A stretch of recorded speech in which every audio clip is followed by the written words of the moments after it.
So if you're looking for another way that you can continue the forward progress in the United Healthcare Luigi Mangione case, the movement, the social movement, I recommend giving the media constructive criticism as feedback, like legitimately posting comments that guide the media on what we, the consumer, we, the readers, expect from them.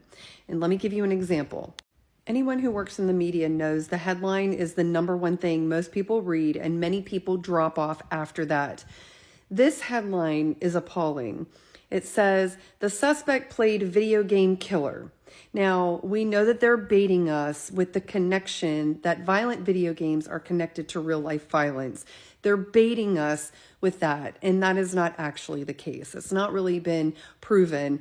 That was something that was told years ago when both of my sons were younger and played video games, and it was a fear invoked into many people that we know is just not true. But it gets worse. These are the first couple paragraphs of this article. A group of Ivy League gamers who played assassins. In the game called Among Us, players are secretly assigned to be killers. This is irresponsible. All right. Now, many people are going to drop off reading the article at this point because there's an ad here.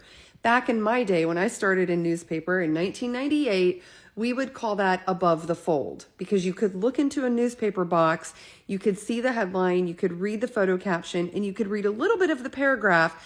Then you would have to buy the newspaper out of the rack to read below the fold. Anybody working in media should know that these are very important paragraphs because many people are not going to read beyond the ad. As you go down below the fold, they would say, you can see Among Us is a child-friendly whodunit game. Simply drawn, cartoonish-looking astronauts. How many people do you think out of 100 read the headline, continued down a couple paragraphs, continued below the first ad to get to this place to put the video game in context? They could have even shared a photo of the video game and given it context. This kind of article should have comments below it that say, stop sensationalizing this story. Stop misleading your readers with information that is hidden in the body of the article. If this headline said, suspected shooter played child-friendly whodunit game, that would have been a very different headline. Even further down the article, it says an innocent player will be ejected in a humorous animation of them floating off into space. This is so wildly irresponsible for them to frame this story this way. And for people who played About Us, they knew right away. But think of all of the Americans who did not know when they read this article the context of the video game. And you know what ends up happening? We begin fighting with each other because we feel informed by news articles and informed by the media.